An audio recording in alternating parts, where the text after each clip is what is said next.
Welcome to our weekly program, The Inside Story of Chabad in America through the Mindel Archives.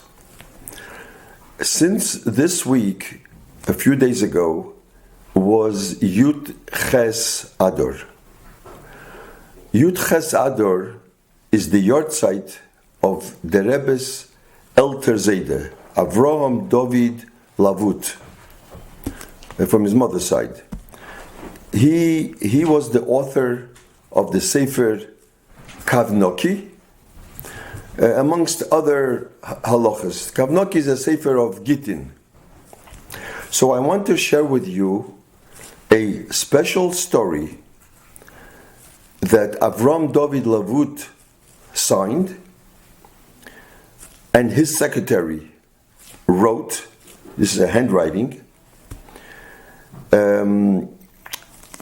That was, I don't know whether this story is written somewhere, I don't know. But I will read to you from the original. Now, it's like this. The Rebbe asked Rabbi Mindel in the 40s. Those days, the Amaratzes was very big in America. Even the Kitzur Shulchan Aruch was also too much for people to learn. So the Rebbe asked Rabbi Mindel, amongst other things, that let's make a Kitzur Shulchan Aruch, a Kitzur and the Kitzur, I guess for children. And they called it Junior Code of Laws. So they started to make the Shulchan Aruch, and I already once mentioned it, but here I have the original. This is the original from the Rebbe. The Rebbe wrote Hagos. He wrote notations, Marmikemis, a lot. And Pasha, this is G'ainis Mamish. And the Rebbe, when he and so Rabbi Mindel wrote the English, and the English is here. I have it right here, the Shulchan Aruch. It's the original. This is the Shulchan Aruch. And I mean, these are Mamish. The Rebbe wrote Hagos on the Shulchan Aruch, and then the Rebbe wrote separate pages, notations, Marmikemis. Where did he write these? These are the Rebbe's. The Rebbe's Marmikemis on these papers, about, I would say, probably quite a few pages. Now, in the back of this Marmikemis is written Pilpulim, Shailas Utshuvas. Written, I guess, by the Rebbe's, by Zayde's secretary, Avram David Lavut, his secretary. Now it's all different Shailas Utshuvas written over here. So why did the Rebbe write the Marmikemis and the Kitzur Shulchan Aruch in the back of those Pilpulim? I don't know. One has nothing to do with the other. I don't know why. You could have taken a piece of paper and wrote, but Dafke, all these pages, but Dafke on the back of the Shailas Utshuvas. It's about shatnez, it's about agunah, all different things. And I want to read you one story that they wrote. So this was written as far as that. That's something that I think should be printed. I'll give you now a background about Avram David Lavut, the Rebbe's great-grandfather. Avram David Lavut was born, I think, about a couple years after the Alter Rebbe was Nistalik. I think about 2 years after. He was born in 1815. And he was a chassid of the Rebbe, that's a Tzedek, and he was a chassid of the Rebbe Maharash. I mean, the Mittel Rebbe, he was still young. And the Tzemach Tzedek, I think, when he was 35 years old, he sent him to Nikolaev to be a Rav. So he was a Rav there for 40 years, and he was Nifter in Nikolaev in 1890. Now, the Frierdiker Rebbe, before Yud Shvat, a year or 2 years, he asked that Kahos should print the Kav Noki. I think it was out of print then. The Kav Noki was written by the Rebbe Zayde, Avram David Lavut, and it was not printed then. But the Rebbe made sure that in the year after the Histalkus, before Tovshin Yud Aleph, it should be printed. The Frierdiker Rebbe wanted. Now I don't know why Dafke that. Maybe it's a siman that the Frierdiker Rebbe, since he was the Zayde of the Rebbe, and the Rebbe is going to be Rebbe, maybe he wanted that should be printed. I don't know why. Also, the Rebbe writes that his mother, Rebbe Tzimchane,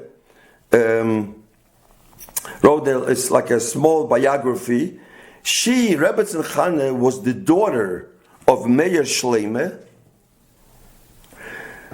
and Meir Shleime was a son of Harabonis Rivke, that Rivka was a daughter of Avram David Lavut. She was a daughter of the Kav Noki, Avram David Lavut. Okay, this Sefer Kav Noki, Kav, white, what's it called? White Kav Noki. Kav means a measurement. Noki means pure. That means quantity, it's small. It's a small Sefer.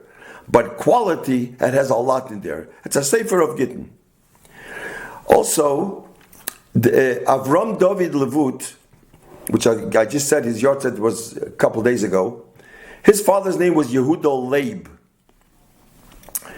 And this sefer is a sefer of Gittin. Gittin is usually spelled Gimel Yud Tes Yud Nun. Here Gittin, and Gittin is spelled with one Yud. And Yehuda Leib, the father, is also spelled with one Yud. Leib, not Lamed Yud Yud Beis, but Lamed Beis. And it adds up, both add up to 72. I don't know the meaning. Why? It's written. I think it's written somewhere. They're both 72. Yehuda Leib is 72, and Gittin is 72. Also, Kav Noki is 262, and Avraham David, the name, is also 262. Reb Baruch Sholem, who was the Zayde on his father's side of the Rebbe, Zayde of the Rebbe, Baruch Sholem was a son of the Tzemach Tzedek. The Tzemach Tzedek had 7 children, and they were all Rabbeim. The Rebbe Marash, and there were the Kopitzer, but Baruch Sholem was the only one that wasn't a Rebbe. But you see, a Rebbe came out of him. The Rebbe is his great-grandson. So Baruch Sholem, the oldest son, gave a haskama on the Sefer of Kav Noki. Now, these papers that I just showed you, these are Shailas Utshuves of the secretary of Avram David. These are Shailas Utshuves about shatnez and about hair of ladies, about Schiras Karka, and much more. But I want to read to you the story that it says over here from the original. These are the papers that the Rebbe was mamish holding it. And he wrote the Shulchan Aruch in back of that story. I don't know why. But this is a story about an agunah.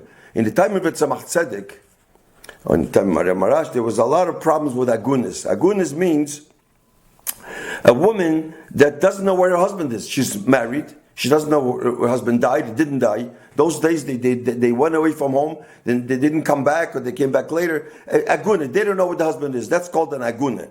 So this story is about agunah, and it was written by the Rebbe's secretary. Now this is in Hebrew, and I will translate this into English. All written in Hebrew. These are all in these papers. So I wrote down in English a kitzer of this, of what he wrote.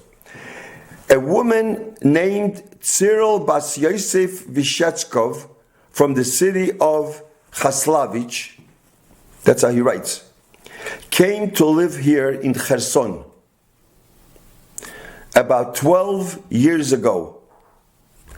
And she said that she is an agunah. Agunah is a woman who doesn't know if her husband is alive, and therefore cannot remarry according to the halacha for over 23 years. She's an agunah 23 years. All her years being here, she had been a maid in the homes of upright people. That was her job. And she has behaved in the manner of a religious woman without any suspicion. About 8 years ago, he writes, 4 years after her arrival, she arrived 12 years ago, this was 8 years ago, she went out in the marketplace to buy the household needs. There, she saw a non-Jew, a teacher of the Russian language to Jewish children from the nearby colonies. Now, I'll tell you ahead of time, it says a non-Jew, but he was a Jew. But it says here a non-Jew. And she recognized him to be her husband. She said, this is her husband. She asked him to give her a get, a divorce, but with all her pleading and cries, it did not help, because he denied ever being a Jew. But she knows that this is her husband. Again, this was written in the back of the Mara Mekamis of the Kitzur Shulchan Aruch, of what the Rebbe wrote. Upon seeing that her situation was hopeless, she turned to the chief of police for help. The chief, in turn, sent officers to investigate the truth of the story.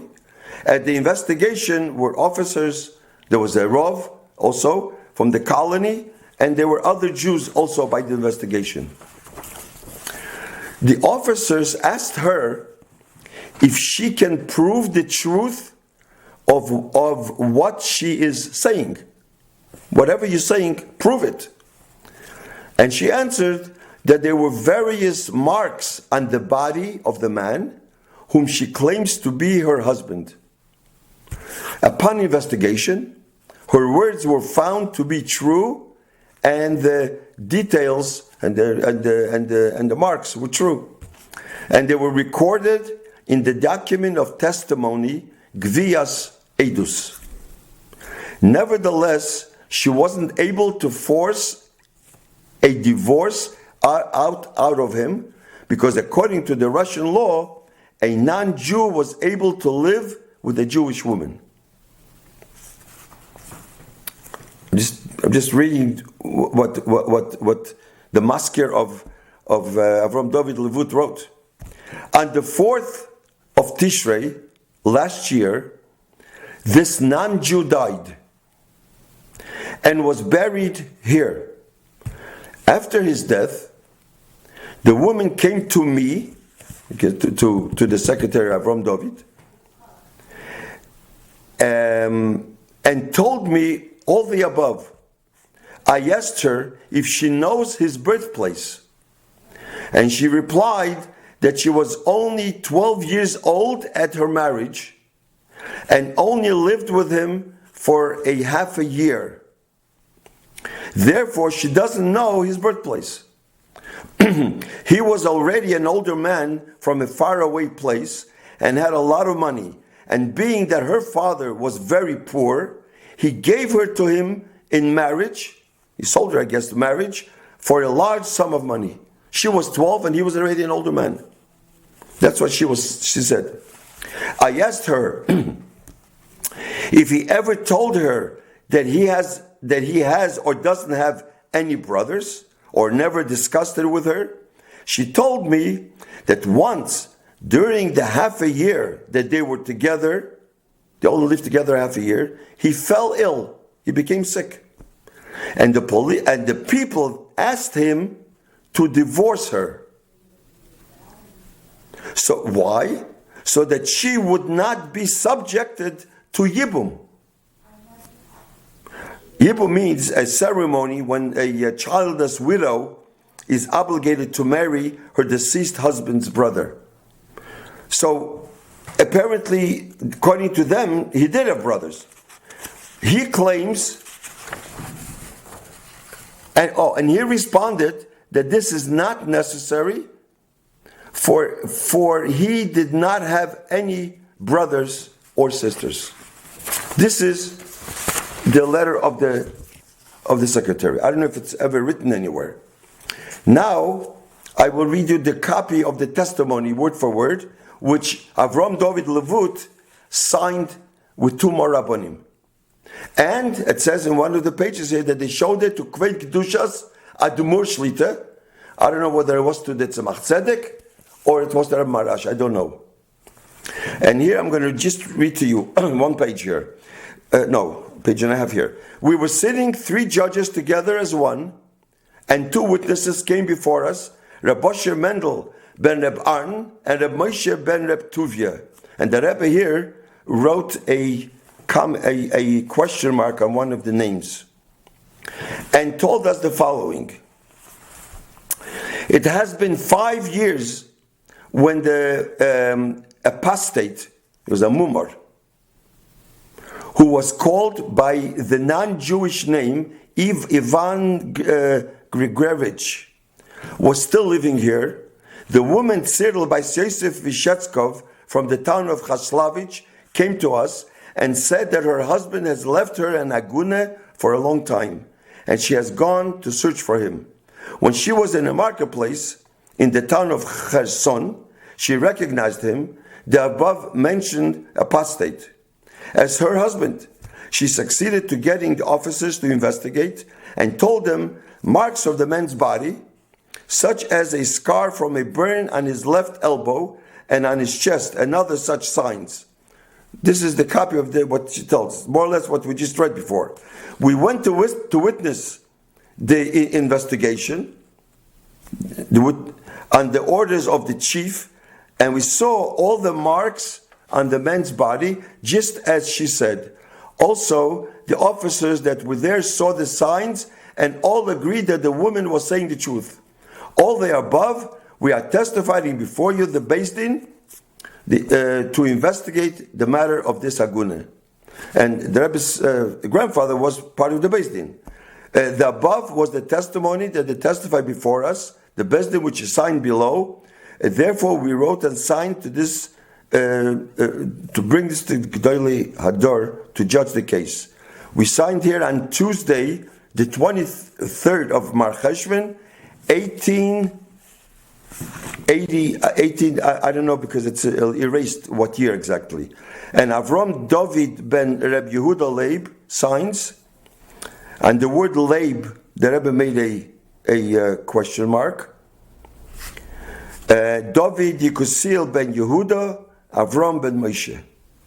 That's it. I mean, I'm not going to read the other ones, but this is a story. I don't know if it's written. I don't know why the Shulchan Aruch is in the back of this that the Rebbe wrote. This is what puzzles me, but this is what I have. And then they showed it to the Rebbe. I don't know what happened later. Maybe the other pages has a connection. I don't know. So I took the Mara Mekemis, by the way, the Rebbe's Mara Mekemis, and I showed it to some Rabbonim a few weeks ago. I showed it to Alitu Sharov. He was amazed. He says every Mara Mokem of the Rebbe is goiness. The Rebbe brings down here from the Vilna Goen. The Rebbe brings down from Chaye Odom, from the Mishnah Brura. It's mamish. You can make a whole sefer, and I hope soon that maybe Kahos will be able to print it if they come to me in a few days. Maybe you can print it. If not, I'll have to maybe give it. I'm not a Rav, so I don't know how to do this. But maybe, but I hope they'll do it. So since Chay Ode was his yahrzeit, so I thought I would share this with you. Next